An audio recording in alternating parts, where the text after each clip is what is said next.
Boa noite, Floripa, boa noite, Brasil, boa noite, mundo. Eu estou Eustáquio Patunas e este é o programa Vida Inteligente. Abrindo o nosso programa, como o pai está aqui, o Franco, aqui nos nossos estúdios, quero mandar um beijinho para a Alexia, que faz quantos aninhos hoje? 15 aninhos, olha só, já é uma. Esse que era pequenininha, mas é maior, né?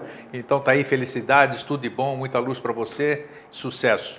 O Vida Inteligente hoje, sem delongas, traz um assunto que interessa aos homens e interessa às mulheres.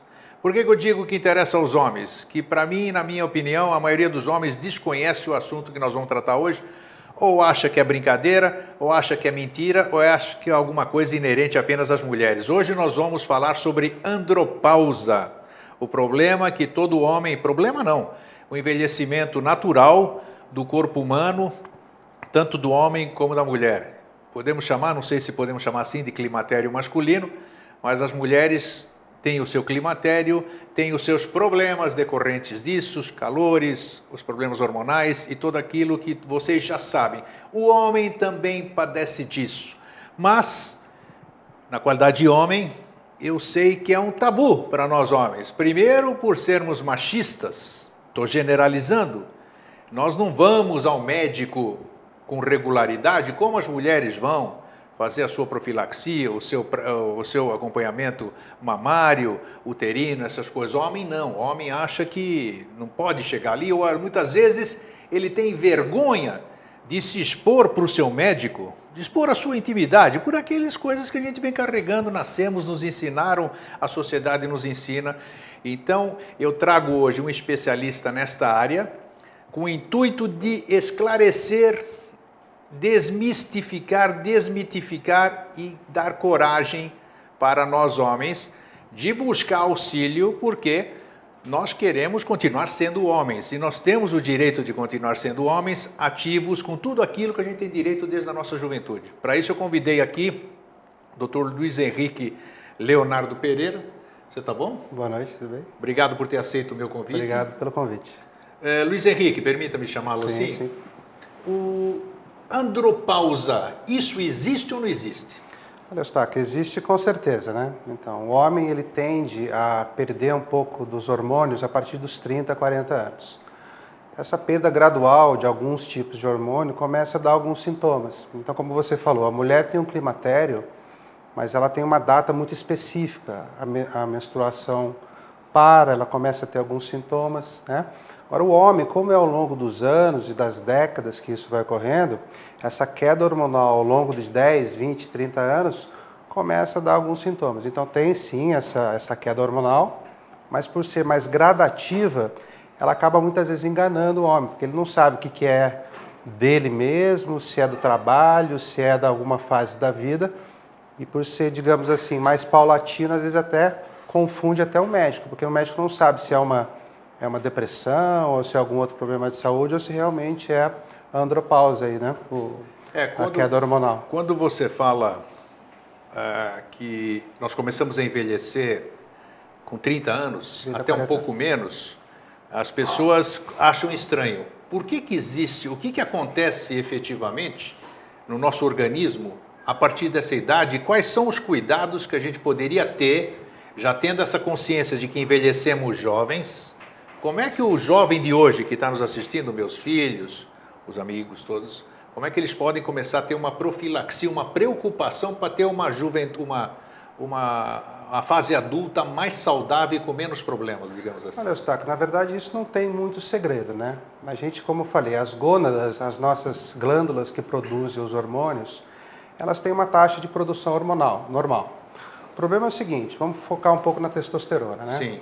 Então, vai ocorrendo essa queda gradual a partir dos 30, 40 anos, e ela é lenta e gradativa. Só que algumas coisas que a gente faz, por exemplo, o estresse do dia a dia, fumo, álcool, uma vida um pouco assim mais desregrada. Sedentarismo? Sedentarismo, obesidade. Obesidade, sim. Então são coisas que assim que a gente vê direto aí na mídia. Se nós controlarmos, digamos, tivermos uma alimentação um pouco melhor, manter o peso mais adequado, fazer atividade física, ter momentos de prazer, ter momentos de lazer, ter momentos de descanso, porque hoje em dia principalmente nos grandes centros, é aquela correria de trabalha muito e dorme pouco, e pouco tempo de prazer, pouco tempo de lazer, pouco tempo para se curtir, curtir com a esposa, curtir com os filhos. Então, esse conjunto de situações ao longo do tempo pode, digamos assim, acelerar o processo de envelhecimento. No entanto que, assim, é comum pessoas que têm, assim, grandes empresários, eu tenho grandes pessoas que com muita responsabilidade, você vê, apesar de ser jovem, a pessoa envelhecida, porque é tanta cobrança, é tanto trabalho, é tanta que a pessoa esquece de cuidar da sua saúde. Então não tem muito segredo, não. Hábitos de vida saudáveis, atividade física, hoje o uso de antioxidantes, que também atrasam um pouco o envelhecimento. Então são coisas que a gente pode usar para, digamos assim, ter um envelhecimento mais saudável, digamos assim. Mais porque longevo. É normal envelhecer, mas envelhecer com qualidade, é importante, né? Tá, E eventualmente repor algum hormônio, alguma vitamina, É isso que eu ia perguntar agora. Como é que um jovem, então, dentro dessa sua faixa que ele está pensando em outras coisas, como é que ele pode... ele também, você sabe que nós homens, a maioria, nós homens, o ser humano em geral, ele foge do médico, né? Homem principalmente. Homem principalmente. Só chegamos lá quando a gente está com um problema sério e aí pode ser até tarde demais. O que você recomenda assim para a juventude, digamos, os 29, 30 anos, que já é um adulto? Assim como a mulher, o homem também deve procurar um acompanhamento médico? A mulher, ela vai no ginecologista. Sim. O homem deve procurar quem? Para fazer um acompanhamento hormonal, para ver a minha taxa de hormônio, para ver se está tudo bem. O homem ele não tem esse costume de ir no médico preventivamente, né? Mas deveria ter. Mas deveria ter. A partir dos 30 anos, tem diversas sociedades médicas que preconizam isso, que a partir dos 30 anos, você pelo menos uma vez por ano, vá a um clínico geral, não precisa ser um urologista, não precisa ser um andrologista, mas que vá num clínico e faça aí os exames de hemograma, colesterol, aferir a pressão, ver se a saúde geral está tudo bem. Agora, se tiver algum sintoma mais específico, daí o próprio clínico pode direcionar, você vai ter que consultar com o endocrinologista. Então, assim, preventivamente... Quais seriam esses sintomas? Vamos falar de sintomas aí, que alguém pode ter e seria interessante já procurar. Às vezes, não, isso aqui vai passar, passou hoje o mal-estar. O que pode ser um sintoma que as pessoas deveriam procurar médico? Eu costumo dizer o seguinte, é difícil a gente generalizar, mas claro. Assim, se a pessoa está jovem, vamos pensar na pessoa que não tem o sintoma. Jovem, está tudo bem, é preconizado a partir dos 30 anos fazer esse check-up. Agora, eventualmente, se sentir algum desconforto, por exemplo, na andropausa, quais são os sintomas comuns? Isso, é bom citar, só para a gente direcionar, que senão começa a ampliar muito o leque. Mas assim, os sintomas comuns de andropausa. Um enfraquecimento muscular, perda da libido, perda do desejo, perda da vivacidade, a pessoa começa a ficar mais amuada, ela começa a ficar mais sem vontade, sem desejo pelas coisas que ela tinha antes, tanto sexual, quanto do trabalho, quanto coisas que Sem motivação. Sem motivação. Coisas que antes davam prazer, ela começa a ficar, insônia, irritabilidade, perda da força muscular. Então são sintomas, perda da potência sexual. Então são sintomas que Isso é o terror do homem, principalmente, né? Isso, digamos assim, um pouco mais assim, a partir dos 40 anos, digamos assim, que ele pode ter esse sintoma. Se é algo eventual, por algum momento que ele está passando, e logo, ele mesmo sabe dizer, um trabalho, um estresse, uma separação, aí não tem muito problema no sentido orgânico, porque é algo que deve ser logo passageiro. Agora, se isso aí perdura por 6 meses, pelo menos, é indicado você procurar o médico para tratar. Todos nós passamos por essas coisas que eu falei, né? Sim, claro. Eventualmente, em alguma situação da vida. Exatamente. Agora, se isso começa a perdurar e a causa que gerou isso daí não existe mais, então está na hora de você procurar o médico, porque pode ser um problema orgânico que está se instalando. Eu vi numa outra entrevista que você deu, você disse que isso é muito comum e as pessoas, você disse uma situação que até certa idade, muitas vezes a questão que você abordou agora há pouco, que é a que mais preocupa o homem, né, que é a sua virilidade, a sua potência, o seu machismo, sim, sem ele ser viril, ele não é homem, na opinião dele. Você disse que até uma certa idade a maioria das coisas é de origem certamente psicológica. Você poderia falar isso a respeito? Exatamente. Os problemas da saúde sexual masculinos mais comuns, disfunção erétil e ejaculação precoce. Sim. Tá? Até os 40 anos é normal, porque você já tem uma saúde melhor, você é mais jovem, suas artérias estão mais novas. É normal que problemas de disfunção erétil e ejaculação precoce tenham uma causa mais psicológica, ou seja, alguma coisa que aconteceu ou um momento da vida que você está passando. Alguém que fez uma brincadeira em hora algum oportuna. Momento que você sentiu que, né, perdeu a potência, depois aquilo fica na tua cabeça. Ou seja, é mais comum que seja daí um caso psicológico.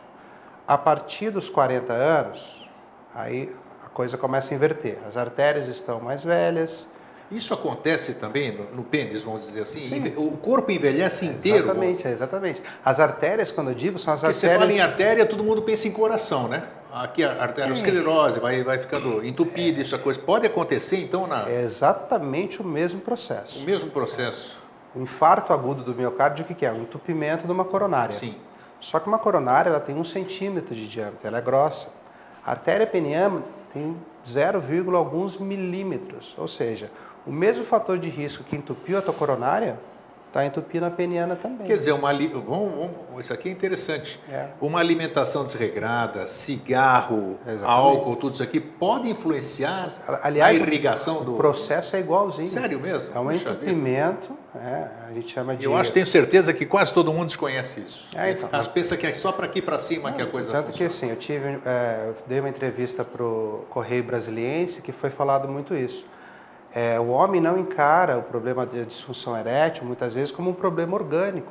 É orgânico, não tem nada a ver da masculinidade, da virilidade. É um problema de entupimento, é um problema arterial, é um problema venoso. Se a gente não tratar, e digamos assim como a gente abre uma coronária, a gente tem que abrir a peniana também. Então, existem recursos hoje para você devolver o fluxo, no caso da disfunção erétil, devolver o fluxo com mais potência para que a qualidade da ereção melhore e daí começa a melhorar a musculatura peniana também e outras coisas. Bom, mas o processo é o mesmo, é o envelhecimento e o entupimento da artéria peniana. Mas para isso, quem pode avaliar isso, certamente é um médico. Com certeza. Ele vai saber avaliar que tipo de exame que se faz. Eustáquio, na verdade assim, o homem, para você ter uma ideia, que sofre de disfunção erétil e ejaculação precoce, ele demora em média 5 anos para se convencer de que ele está com um problema. Então, assim, quando ele chega ali no seu consultório, ele tem aquela história de média de 5 anos. Exatamente. Então, muitas vezes ele vai num médico que o quê? Dá um Viagra, dá um comprimidinho e acaba não dando atenção. Mascara o problema e ele fala, então quer dizer que quando eu tiver esse problema eu vou na farmácia e compro um comprimido. Isso engana. Engana porque ele não viu a causa do problema. Às vezes a pessoa tem algum outro... Só está cuidando do efeito, né? Exatamente. E mesmo assim, o Viagra eventual, ou o Cialis, ou um comprimido, esse uso esporádico dele não trata nada. Então, assim, o problema é que às vezes vai num médico, muitas vezes especialista, talvez um urologista, é muito comum isso no consultório.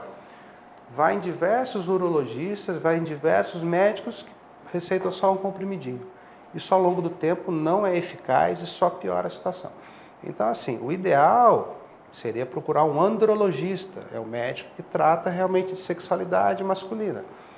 Mas eu confesso que é difícil, não é simples você achar, poucas pessoas fazem isso, e até porque a gente estava comentando, a andrologia ainda no Brasil não é uma especialidade médica, ela é uma área de atuação dentro da medicina.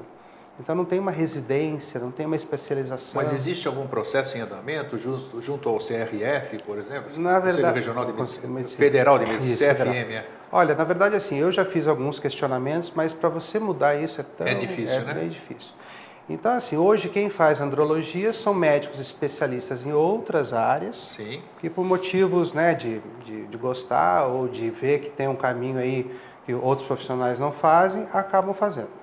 Comigo, tem cardiologista, tem ginecologista, tem clínico, tem psiquiatra, ou seja, pessoas de até ginecologista, como eu falei. Isso, é outras áreas que começaram a entrar nesse caminho, estudar em sociedades internacionais, por exemplo, os nossos médicos são membros de sociedades europeias, Americanas, porque é lá que a gente consegue tirar mais a nosso... Lá também é mais aberto esse tipo de Inclusive, abordagem. a Né? andrologia nos outros países, ela é autônoma, ela não tem nada a ver com urologia, não tem nada a ver com É endocrinologia. uma especialidade já reconhecida. É uma especialidade que você faz direcionada para ela. Então, aqui ainda não. Então, é difícil. Então, assim, você tem que realmente procurar. Tem internet hoje, né, que a gente consegue ver se o médico atua naquela área, ver qual que é o histórico dele.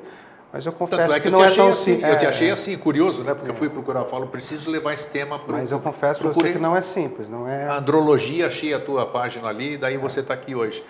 Você falou de uma coisa importante e eu quero abordar isso porque muitos jovens nos assistem. A minha filha, eu tenho 3 homens e uma menina, tem 28 anos minha filha. Há pouco tempo ela trabalhou numa grande rede de farmácias. Sim. E ela disse para mim na ocasião, pai, você não faz ideia do que os jovens têm comprado de Viagra. É exatamente isso. Ela se impressionou de jovens indo comprar Viagra. Bom, o que você acha disso e o que pode influenciar? Porque esses remedinhos que nos dão ereção, nos dão aquela pseudo-segurança que você acabou de dizer, eles não são inócuos, eles têm contraindicações. Exatamente. Então, o que você diz para essa juventude que está deixando de aproveitar a sua virilidade ou querendo impressionar, eu acho que está se automedicando e se intoxicando provavelmente. São 2 abordagens, 2 assuntos que a gente pode tirar dessa sua pergunta. Primeiro, o Viagra foi o comprimido mais vendido no mundo durante alguns anos. No Brasil, em 2001, ele foi o comprimido mais vendido no Brasil. Tá? Então, ou seja, todo mundo que fez do Viagra ser o mais vendido, eram pessoas que tinham problema? Não. Então, a maioria das pessoas que tomou Viagra, curiosidade, não precisava tomar. Por isso que fez senão seria a doença mais comum no mundo, porque é o comprimido mais vendido no mundo há muitos anos. Agora não é mais, mas ainda figura entre os primeiros. Então, ou seja, quem usou muito era a pessoa que não precisava. Ou por uma insegurança, ou por curiosidade. Ou para impressionar. Ou para impressionar. E qual é o grande problema? Você usa uma vez, tá? Ou 2, ou 3. Como a performance aumenta bastante, muitas vezes a pessoa começa a acreditar que aquilo é o normal dela. Na verdade, não. Não é normal você ficar... A pessoa tem lá seus minutos ali de curtição. A dependência. Daí começa a aumentar 3, 4 vezes o tempo que ela tem uma capacidade de erétil, digamos assim. Ela começa a psicologicamente ficar dependente daquilo. Então, uma vez que começou tomando de brincadeira ou por alguma coisa, ou estar com uma indicação errada, pode ter sido, a pessoa começa a ficar realmente dependente psicologicamente daquilo. E como você falou, existem contraindicações, existem problemas que os comprimidos geram. Gente que tem problema de cardíaco, principalmente, né? Exatamente. Então, assim, a gente que trabalha com isso, a gente vê muito jovem dependente do remédio. Então, não é uma dependência química, é uma dependência psicológica. E para tirar a pessoa disso daí... Esses vão ser os seus futuros clientes, com toda certeza, né? Precocemente. É muito comum, assim, as pessoas chegarem no consultório e ter essa dependência psicológica do comprimido, que é perigoso. Porque ela passa mal muitas vezes, mas ela está tão dependente daquilo que se ela não usar, ela não consegue ter ereção. Quando a gente está nervoso, a gente libera adrenalina no nosso corpo. A adrenalina fecha a artéria peniana. Então, se você está ansioso, o meu comprimido não está aqui perto. A adrenalina ela fecha? Fecha. Então, ela é antierétil, a adrenalina? Totalmente. É mesmo? Totalmente antierétil. Então, que existe uma medicação que a gente usa, que é parecido com a adrenalina, para tratar o que a gente chama de priapismo, que é uma ereção muito prolongada. A gente joga adrenalina ali na hora. É mesmo? A adrenalina é um inibidor sexual, digamos assim? Total. Tanto que os casos psicológicos são esses. A pessoa, naquele momento, está nervosa, ocorre uma descarga adrenérgica, fecha a artéria. Você falou em priapismo, vamos falar, é importante isso aqui. O uso desses medicamentos vendidos em farmácia, tudo isso com tadalafil, essas coisas assim, pode dar priapismo em alguma situação? Olha, é muito difícil. Raro. Muito raro. Se usar com indicação corretamente, eu nunca vi nem relatos assim. Agora, a gente vê pessoas que abusaram, tomaram mais do que deveria, aí tem o risco de priapismo sim. Mas, no geral, a medicação é segura nesse sentido. Ela não tem dado... Eu lembro de ter lido 2 casos que teve lesão peniana irreversível pelo comprimido. Mas a pessoa, pelo que eu li, né, foi na imprensa até, ela, digamos assim, ela abusou do uso comum. Sim, então, isso pode assim, acontecer. usando corretamente, eu não lembro de ter risco de priapismo. Outros riscos, sim. Tá, vamos voltar um pouquinho à questão hormonal. Tá? Eu, recentemente, fiz meus exames. Fiz exames que eu nunca tinha feito na vida. Que, de acordo com a minha idade, eu vou fazer 62 anos. Fiz um monte de exame que eu nem sabia que existia aquele tipo de hormônio, muito interessante. E usei um pouco, inclusive, a medicina, como é que é? Bioidêntica, né? Bioidêntica, isso. Bioidêntica. Teve uma função que deu resultado de testosterona e depois outra que não deu resultado. Mas não deu resultado por uma questão que eu quero abordar com você agora, para você explicar. Não houve resultado, a passagem do gel, porque pela minha gordura aconteceu um processo chamado, como é que é? O estrogenismo. Estrogenismo, disse tudo. Então, na verdade, a testosterona, ela é convertida em estrogênio, que é o hormônio feminino, né? Então, assim, quando a gente repõe a testosterona, se a pessoa tem tecido adiposo, essa testosterona acaba migrando, ela acaba, digamos assim, virando o estrogênio. E ela dá os efeitos daí que a gente não quer. O que a gente quer é o efeito da testosterona. Então, o certo é usar o que a gente tem um nome, anti-aromatase. Anti-aromatase, exatamente. Na verdade, quando a gente faz uma reposição hormonal e a pessoa é um pouco obesa, o ideal é a gente bloquear essa conversão para estrogênio. Aí você usa uma medicação, existem algumas no mercado, para você fazer esse bloqueio. Então é bom não só usar o remédio, como também fazer esse bloqueio. Mas o ideal mesmo seria exercício e dieta alimentar, né? Com certeza absoluta. Porque assim você faz com que isso é bom a gente esclarecer, eu toquei no assunto, porque eu fiquei bravo, por exemplo.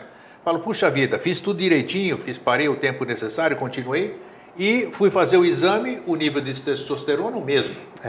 E aí o médico, calminho, me explicou direitinho o que aconteceu. Ele me disse que tinha que fazer dieta e tudo. Então, muitas vezes a gente briga, fala que o médico não presta, que é isso, que é aquilo, e na verdade o problema está conosco mesmo, né? De a gente não seguir uma regra que possa fazer com que o remédio eu trato, geralmente, mas eu explico, né? Que assim, a minha intenção é uma hora tirar o remédio. Claro. Né? Mas a pessoa tem que ter a contrapartida dela de fazer, por exemplo, a pessoa fuma. E fumo é uma causa de disfunção erétil. Daí eu estou tratando, ela melhora. Só que eu quero tirar o remédio. Só que ela continua fumando. Então fica essa briga, entendeu? Assim, o remédio abre a artéria, o fumo fecha, fica essa luta. Então assim, eu vou ter que dar remédio eternamente para a pessoa ou ela vai ter que parar de fumar. Então assim, com diabetes também, às vezes o diabetes está muito bagunçado. A obesidade é uma outra situação. Então assim, eu trato, faço a reposição, bloqueio estrogênio. E emagrecer não é fácil. Então, assim, eu vou ao longo do tempo explicando para a pessoa, mas acontece assim. Como é que eu posso... a reposição na minha idade, pessoas da terceira idade, ou depois dos 40 anos, como você acabou de dizer, elas têm que fazer reposição hormonal com frequência? Como é que é essa questão? Porque se eu vou perdendo, eu vou repondo, mas depois se perde. Eu estava trocando uma ideia com uma pessoa hoje à tarde, ela falou, você pergunta para o médico. Falei, não é como você está falando. Ela falou, você pergunta.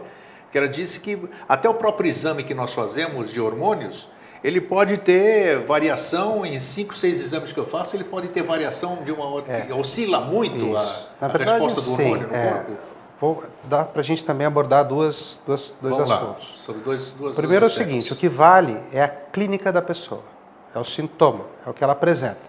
Muitas vezes ela tem ali fraqueza, perda de interesse sexual, mau humor, sintomas depressivos, insônia, exame normal. Eu vou falar para ela o que? Olha, tá tudo bem, parabéns? Não. A clínica que importa. Então, para mim, o exame ele é um acessório ao que você sente. É um macro. Exame bom ou exame ruim, eu tenho que tratar você, os seus sintomas. Lógico, o exame me ajuda secundariamente, mas hoje está se valorizando demais o exame. Então, eu tenho paciente, eu fui no médico lá, ele falou que está tudo bem. Por quê? Porque aqui a testosterona está normal. Nada a ver.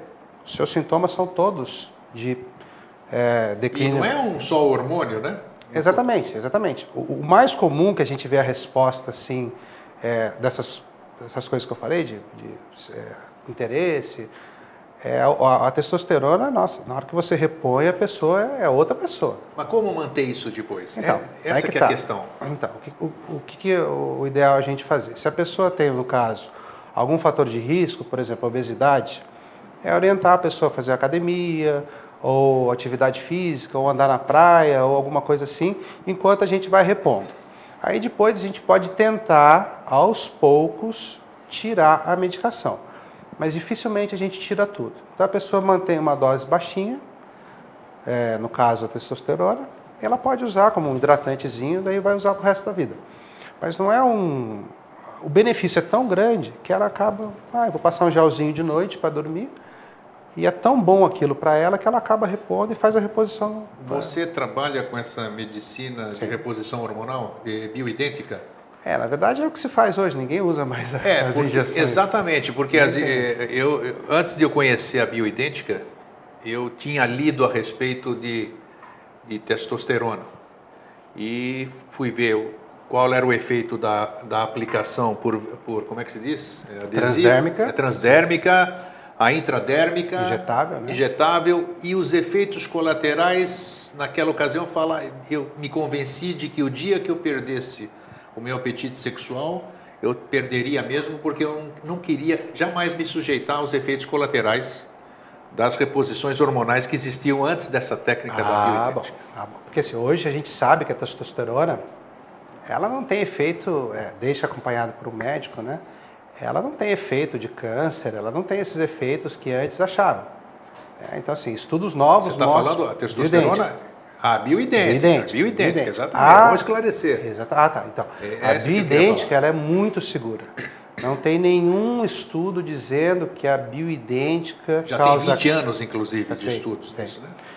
Que causa algum câncer, que dá algum problema. Lógico, o excesso não é bom, mas eu digo assim, aquele medo de câncer de próstata que existia com a testosterona, com a injetável existe. Sim. Ela é uma testosterona suja, uma testosterona exógena. Sintética. A bioidêntica não. Agora, tudo que é novo incomoda um pouco, né? Então, assim, começou a falar de bioidêntica, alguns médicos ficaram meio... Mas a gente sabe hoje que é muito melhor, os resultados são muito superiores e a ausência de efeitos colaterais, principalmente na próstata. Então, é bem tranquilo a gente, digamos, fazer essa reposição. E o que eu estou falando com o doutor Henrique aqui, Luiz Henrique, muito pouca gente, muitos amigos, eu sempre converso com os meus amigos, falo se você conhece, falo não só para amigos, como falo para mulheres também, que a bioidêntica serve para as mulheres também. E muito pouca gente conhece. Reposição hormonal bioidêntica, tudo junto. Procure ler na internet e você vai se interessar, você vai ver uma forma de repor isso saudavelmente. Existem também, por exemplo, tem hormônios da tireoide bioidênticos, existem outros hormônios. Sim, mas é uma terminologia nova que o povo desconhece. É uma tecnologia nova, né? A gente aqui está focando na testosterona, mas existem diversas outras áreas, até para quem tem problema de tireoide, por exemplo, em vez de tomar aqueles comprimidinhos da tireoide, existe os hormônios da tireoide bioidênticos também. Então, assim, toda a área de hormônio existe, está se fazendo os bioidênticos. Então, hoje, uma pessoa de 40, 50 anos, você não disse que é o contrário aos exames, mas quando ela procura você, por exemplo, um andrologista, porque está sentindo fraqueza muscular, a pele dele está mais mole, ele está cansado, anda mal-humorado, os filhos reclamam dele, ele vai te procurar. Então, que anamnese você faz? Você vai pedir exames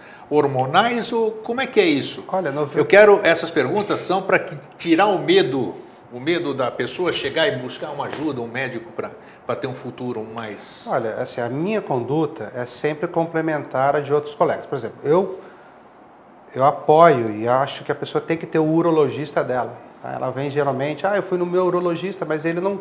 É que a gente faz uma parte diferente da urologia. Sim. Então é importante que ele tenha um urologista, faça o check-up dele, cuide da próstata dele com o urologista dele. O andrologista, ele cuida do todo, né? O andrologista é mais a parte sexual, é mais a parte, digamos assim, de saúde sexual. Sim. A andrologia, ela cuida de disfunção erétil, ejaculação precoce, distúrbio hormonal, alguns casos de infertilidade. Tá. Então, na verdade, como eu falei, fora do país, ela é autônoma, ela tem um campo de atuação bem específico. Então, é importante que ele tenha o urologista dele, faça o check-up urológico dele. E o andrologista, 90% do diagnóstico, só com a anamnese você já consegue. Pra você ter uma ideia. Lógico, a gente faz o exame físico comum, exame físico normal, se tem alguma queixa específica, a gente acaba, digamos assim, direcionando, vai cuidar da sua próstata, faça um ultrassom prostático, vamos fazer um PSA. Passa para um outro especialista. Vá conversar com o seu urologista, porque geralmente a pessoa tem o urologista dela. Então, assim, o exame, como você falou, 90% na anamnese eu já consigo, tá? Em 5% dos casos, os exames me ajudam. E tem 5% que são os casos mais delicados, mas no geral, Eustáquio, uma boa anamnese você já consegue sem dúvida, sempre dizem que uma boa anamnese, a cura é praticamente 100%. E é o que hoje ficou meio esquecido, né? Parece que é só exame. Então, assim, seu exame tá bom. Nossa, doutor, mas eu tô ruim. Não, mas tá tudo bem, olha aqui. Não, não é isso. Não quer dizer nada. É super comum a pessoa obesa, fumante, dislipêmica, estressada. Ufa, doutor, olha só, meu exame tá bom. Não. Isso eu questionei muitas vezes e o meu médico respondeu. Ele falou, você fica olhando isoladamente. E a anamnese é um contexto inteiro, né? Não adianta você olhar aquilo. Exatamente. Então, assim, o exame é complementar, não é ele que vai me dar o diagnóstico, até porque nós não somos interpretadores de números, né? Você falou agora há pouco aqui, e você tem uma novidade, inclusive, que é as coincidências, né? Homem tem medo de aparecer, às vezes não procura nem urologista, ele não quer se expor, a gente é assim, sei lá, eu estou generalizando. E você parece que criou não sei se criou ou não, você vai falar disso agora, uma técnica de eu não preciso ir no seu consultório para você me atender, como é que é isso? Isso na verdade, assim, é muito comum fora do país já, né? É um atendimento médico à distância, chama telemedicina. É um tipo de atendimento médico que respeita algumas normas do CRM. Que se essas CRM reconhece esse tipo de atendimento? Com certeza. O novo Código de Ética Médica permite o atendimento médico à distância. Tá?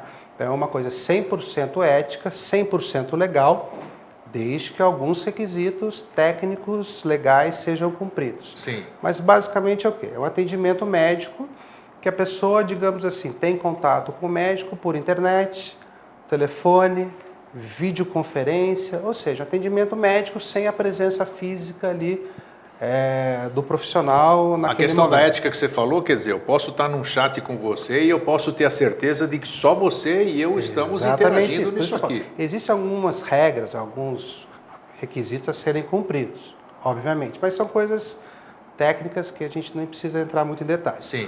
Mas basicamente é o seguinte, então um paciente lá, vamos lá, um paciente lá em Tocantins. Ele ouviu falar de você, ouviu falar quer fazer uma consulta com você, mas não pode se deslocar de lá para até aqui. Exatamente assim. O que eu percebi ao longo do tempo? Que no começo eu falava para ele, pega um avião e vem para cá.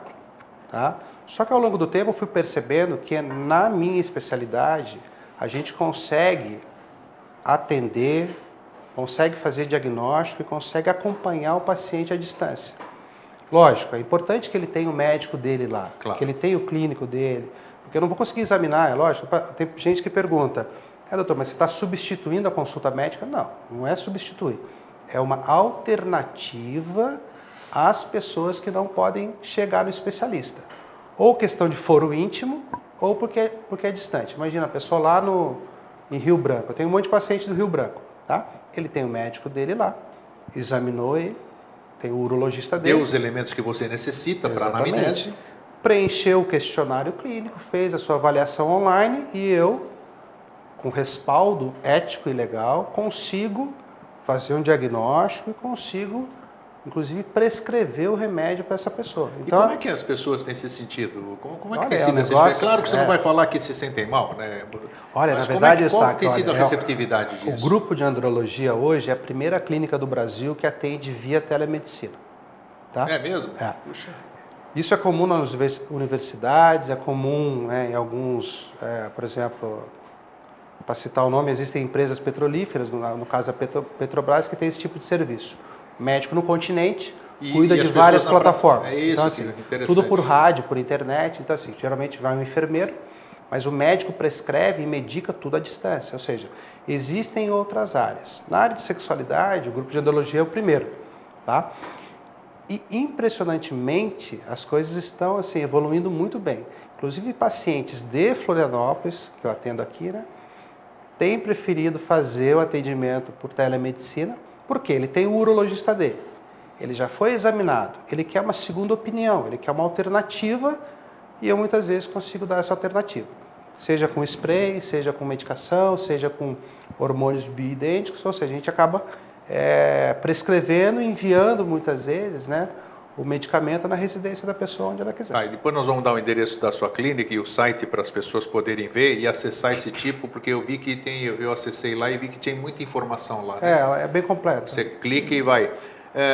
Uma questão que eu queria pesar, eu acho que você não é idoso, né? Você é jovem, mas eu acho que a tua experiência pode ajudar nesse aspecto que eu vou perguntar. Qual é o papel, ou que recomendação você dá, tanto para homens como para mulheres, já que você conversa e cuida desse tipo de problemas, como a mulher pode ser compreensiva nesse aspecto da andropausa masculina, né? Andropausa só pode ser masculina, andropausa, e vice-versa, o homem da mulher. O que não se deve cobrar, o que se deve fazer, como é que se pode entender para que minimizar? Porque muitas vezes você começa a agravar o seu problema em casa. A sua companheira já não tem mais aquele interesse sexual, você ainda está aquele fogoso e você não entende, eu vou lá, então já que ela não quer, eu vou procurar outra. Então, esse aspecto, você tem encontrado esse tipo de...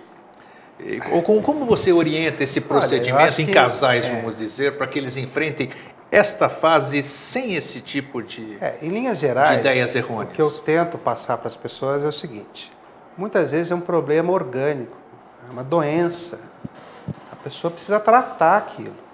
Então, às vezes, a minha falta de desejo sexual com a minha esposa não é porque eu não gosto mais dela, mas está faltando... Isso é importante, hein? Está faltando em mim um hormônio que me faz, digamos, ter essa sensação de amor, de desejo. Não de amor, mas essa coisa de desejo. Então, assim, se você tratar isso daí, é muito provável que volte a relação ficar muito mais saudável. Então, o que eu falo é para o parceiro, para a parceira... se ajude primeiro. Né, empurra o homem um pouquinho, porque ele é difícil de ir no médico. Mas que ele vá, faça uma avaliação médica, porque às vezes repondo algumas coisas, alguns fitoterápicos, alguns hormônios, algumas vitaminas, a coisa vai melhorando. Agora, se é uma coisa do casal que já não se entende por motivos lógico, não tem muita mágica, né? Mas é que muitas vezes é um problema orgânico. Então, assim, a pessoa pede casamento por causa disso. Tá, e você que é um especialista na área, problemas masculinos, que a gente já sabe quais são, você acabou de citar. Ereção, né? Ejaculação precoce. Perda de desejo, basicamente. Perda de desejo. Isso tem ou não tem solução?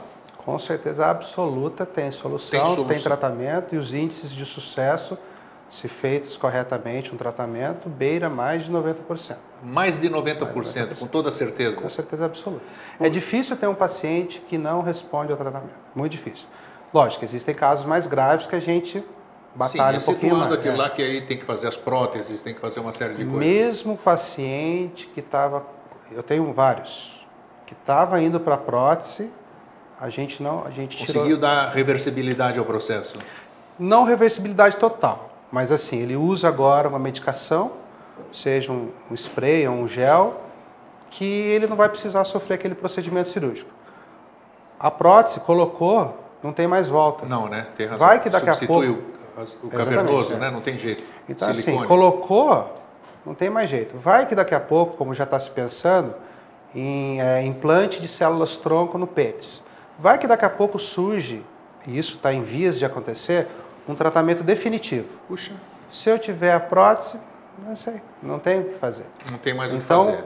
Lógico, não é que eu não quero que a pessoa tenha atividade sexual, mas existe chance de voltar a ter atividade sexual normal com tratamento.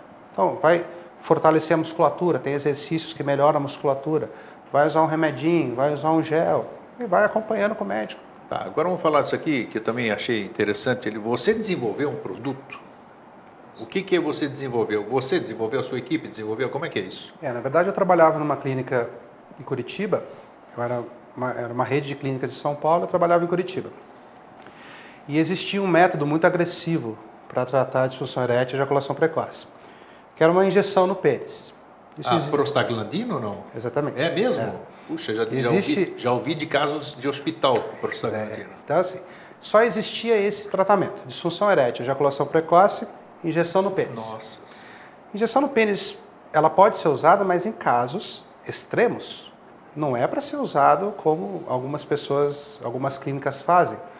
Então eu comecei a bolar e pensar numa alternativa de um tratamento que não fosse agressivo, não tivesse os efeitos colaterais de um Viagra, de um Cialis, e não tivesse o risco de lesão peniana como a injeção. Lesão peniana irreversível. Aí você imagina um paciente de 30 a 40 anos usando injeção. Que tipo de lesão pode dar injeção? Fibrose e necrose peniana. É mesmo? Exatamente. A pessoa com 30, 40 anos tem que botar uma prótese porque necrosou toda a parte interna do pênis. Então, assim, é um tratamento que existe? Sim, mas ele tem a sua indicação, não é para você usar numa pessoa. Aí eu criei esse spray, você aplica um jato sublingual, 2 jatos sublingual, ele absorve embaixo sublingual? Isso. Não é no local? Não. Não é local, é sublingual. A gente tem uma veia embaixo da língua que absorve... que nem aquele do coração que você põe embaixo da... Exatamente. A gente tem uma veia embaixo da língua que absorve algumas medicações e ela cai direto na corrente sanguínea. Sim. Então, um comprimido, quando você toma, estômago, intestino, fígado, 90% da droga... Da disfunção erétil, esse que é o caminho que você está falando? Isso, exatamente. Do comprimido? Todo comprimido, quando a gente toma, é esôfago, estômago, intestino e fígado. 90% da droga vai embora. Ou seja, tem que usar muita droga para ela entrar um pouquinho na corrente sanguínea. Sublingual, não. Praticamente tudo é absorvido. Vantagem, usa um pouquinho de remédio, já cai na corrente sanguínea, não tem efeito colateral e tira pessoas dessas injeções ou dos comprimidos. Mas como é que é isso? Quer dizer, antes de eu ir fazer amor, por exemplo, fazer sexo, eu boto embaixo da língua, é isso ou não? Na verdade, assim, existem diversas modalidades de diversas abordagem. prescrições. Exatamente.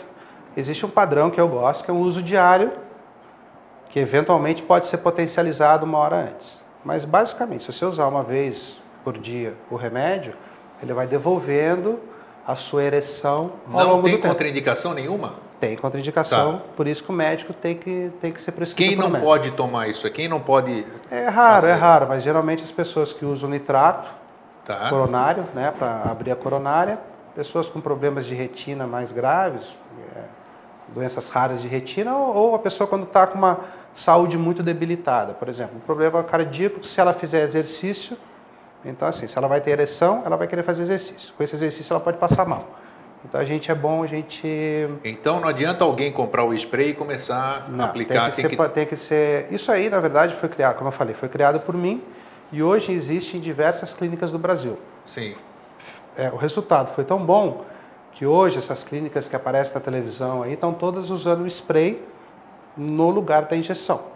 Até usam bastante injeção ainda, mas eles estão migrando para o spray, porque é menos risco, é menos efeito colateral. E o que ele faz ao longo... Abre a artéria peniana. Sim, mas diariamente eu vou fazendo... Como eu falei, tem vários tipos de uso, sim, né? Mas, por exemplo, generalizando. Um padrão é você ele vai fazer na minha... É um vasodilatador, digamos assim? Vasodilatador, isso. Na verdade, a droga que a gente usa é a mesma droga do Cialis, do Viagra. É o Tadalafil. Tadalafil, Sildenafil, Vardenafil, Lodenafil, são várias drogas. Sim. A gente associou elas com alguns fitoterápicos, com algumas outras medicações e colocou um veículo bioidêntico, um veículo que o meu próprio corpo tem. Tem bioidêntico aí no meio? Tem. Olha que interessante. Então assim, ele absorve, é uma droga conhecida com efeito melhor. Eu uso, para você ter uma ideia, 100 miligramas de um comprimido que é o Viagra. Eu tenho spray que com 5 miligramas resolve. Puxa! Então você pensa, é 1,20 avos do que 5% de um comprimido. Só uma parte, você acabou de falar de miligrama. Os homens que utilizam essa questão de Cialis, Viagra, Tadalafil, esses outros que tem, qual é a gramatura, dizemos, quantos gramas é o necessário? Porque tem comprimido que tem 10, 20, 30, 50, até 100 miligramas. Isso varia. Isso não é arriscado? Arriscado não porque a indústria farmacêutica faz, mas como é que é a prescrição no geral, as drogas são bem seguras. Não tem risco de alguma coisa grave acontecer. Isso a gente não vê, não. Agora, a Por dose... que essas doses diferenciadas aqui? Depende, por exemplo, vamos falar do Viagra, que é o mais comum, tá? Sim. Então, por exemplo, às vezes a pessoa é mais jovem, não tem um problema tão sério, o de 25 miligramas pode resolver, pode dar a ereção que ele quer. Às vezes a pessoa é mais velha, diabética, fez uma prostatectomia, aí ela vai ter que usar 100 miligramas. Ou seja, isso Na varia. verdade, é o mesmo produto, só que em Uma quantidade concentração maior. Uma concentração maior. Um paralelo para o spray, por exemplo. Tem paciente meu que usa um jato por dia. Tem paciente que usa 5. Então, assim, quantos jatos vão ser? Quantos miligramas vão ser? Isso o médico vai ter que descobrir com o tempo. Você falou a questão da escravidão ou da dependência. Como é que fica a questão do Esse é um spray? grande detalhe, por isso que é interessante. A pessoa está acostumada com um comprimido. 100 miligramas de uma droga, digamos, o Viagra. Ela está psicologicamente dependendo daquilo e aquilo está fazendo mal. O que eu faço? Eu trago ela para o spray. Em vez de 100 miligramas, eu uso 20. Aí depois eu uso 10 e vou desmamando ao longo do tempo. O comprimido é difícil você fazer isso, porque o comprimido tem muita droga. O spray eu consigo fazer ele bem fraquinho. Então, assim, eu começo a trazer a pessoa cada vez para menos droga. Pode ter um apoio psicológico associado para que ela readquira a confiança. Se não fizer o tratamento, ela vai ficar dependente do remédio. Toda vez que for ter relação, vai precisar de um comprimido. Vai precisar do comprimido. A vantagem do spray é essa. Ela pode até no começo ficar dependente do spray. Mas a droga é tão pequena que não vai fazer mal para ela. Falando de... interessante. O óculos está aqui, eu até quero ver isso aqui, que é curioso. Quantos miligramas vem aqui? 10 miligramas. Isso aqui dá para usar quanto tempo esse spray aqui? Esse daqui, por exemplo, no caso... Acho que é 10 miligramas ou não? Não, esse daqui o princípio dele é 26. 26, tá. Eu olhei no lugar errado. Um spray desse dura quanto tempo? Olha, você fazendo aplicação diária... Se você usar um jato por dia, ele vai durar um mês e pouco. Um mês e pouco. Então, quer dizer, a pessoa pode se sentir segura durante um mês e pouco. Exatamente. E o que tem de droga aí dentro é 1,5 comprimido. Puxa. Você vê, 1,5 comprimido pode durar até um mês. Porque o que? Eu uso bem pouquinho. Tá, como eu nunca tinha ouvido falar disso aqui a pessoa colocou hoje, ela já tem algum sintoma imediato ou cada organismo para organismo? Por exemplo, se é uma pessoa jovem, que tem uma artéria mais nova, sim, provavelmente assim que ele usar, vai sentir a resposta erétil. Se é um caso mais sério, aí pode demorar alguns dias. Eles têm os mesmos sintomas dos comprimidos? A ruborização, a dor de cabeça, essas coisas que falam? Absolutamente nada. Absolutamente não, a gente não pode falar porque a droga é a mesma. Mas assim, como é pouca droga, é raro ter. É a mesma coisa. Se 100 miligramas eu passei mal, com 5 ou 10, provavelmente eu não vou passar. Então tem paciente que fala, doutor, mas eu passei mal quando eu tomei o Cialis, tomei o Viagra, tomei o Vivanza. Com spray não vai passar mal. Por quê? A dose é muito baixa. Então, é a vantagem desse tipo de remédio, porque não tem o efeito colateral. Mas não é porque a droga é uma droga diferente, mas é porque ela está em bem pouca quantidade. Os homens que te procuram, seja por telemedicina ou não, eles têm vergonha, por exemplo, de se abrir, não é isso? Principalmente para as mulheres, né? Porque a mulher, eu acredito, temos mulher hoje aqui, telespectadoras, eu acredito que ela não quer saber, ela quer ter a resposta do homem dela, não quer saber se ele está à base de aditivo ou não. Mas como é que o homem ele não fala de jeito nenhum que fez uso disso? Por que o homem faz isso e você acha que ele devia compartilhar ou não? Essa experiência que você tem na qualidade de andrologista, que a gente não pode perguntar para qualquer um isso porque o homem não se abre para outras pessoas. Você tem sentido essa resistência ainda? Ou tem homens que chegam e conversam com as suas companheiras, olha, a medicina está aí para nos ajudar, então eu estou te dizendo que eu estou melhor porque eu comecei a usar... assim, quando os homens são mais velhos, a maturidade, né, inclusive ele já digeriu aquele problema que ele está já há algum tempo. Então ele tende a falar para a esposa. Quando é mais jovem, é tudo escondido. Então, assim, tanto o caso de ejaculação precoce quanto disfunção erétil, a mulher sabe que a pessoa tem, agora ele não conta que foi no médico, pede para não contar. Então, assim, eu respeito, mas assim, eu falo que, eu geralmente tento explicar que é um problema orgânico, ele tem que tratar, como uma doença qualquer, só que para o homem é difícil, porque mexe muito com a masculinidade dele, né? A virilidade. Um dos fatores, olha, o assunto é tão vasto que a gente vai se perdendo um pouquinho. Um dos fatores que faz com que os homens fiquem inseguros ou até mesmo início de impotência psicológica que você falou, é exatamente essa questão da ejaculação precoce.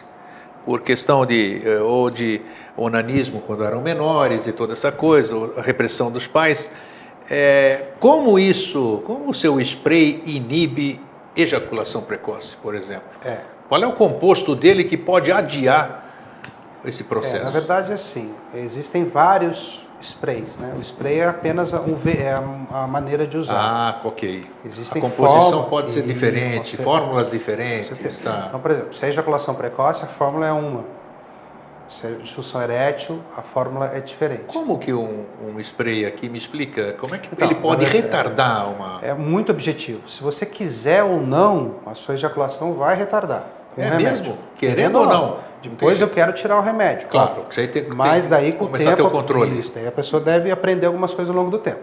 Mas a medicação basicamente o quê? Para a gente ter ejaculação, a gente precisa de uma sensação na glande. Sim. Né, na cabeça do pênis. O remédio, primeira coisa, diminui a sensibilidade na glande.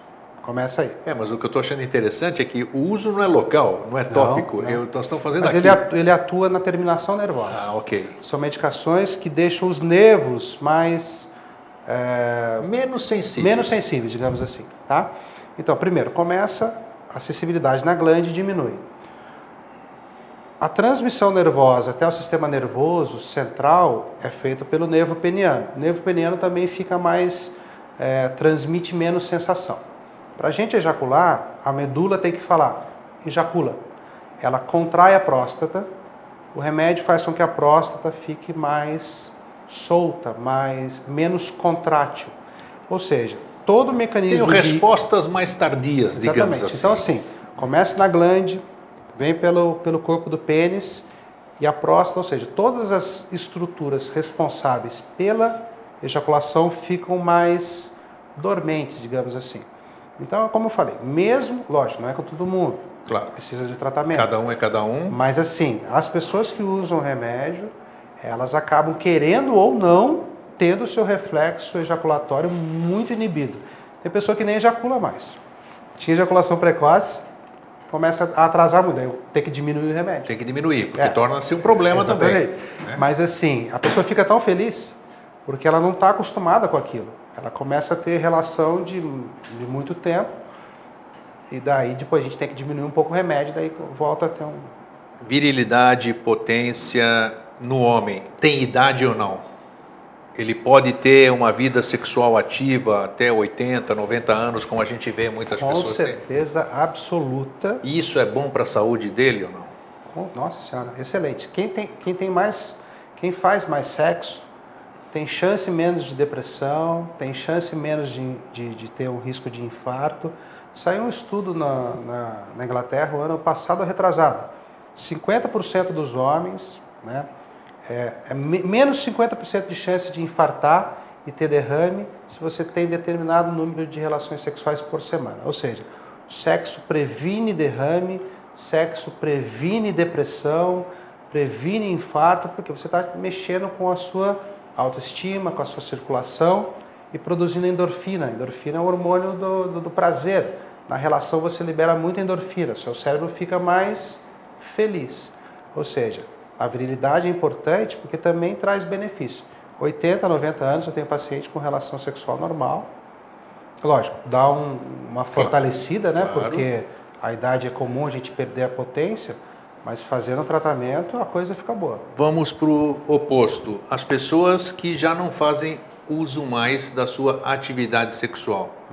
Essas pessoas, homens, o nosso assunto é andrologia hoje, pessoas que já perderam o interesse, não fazem mais, não querem fazer reposição, absolutamente nada.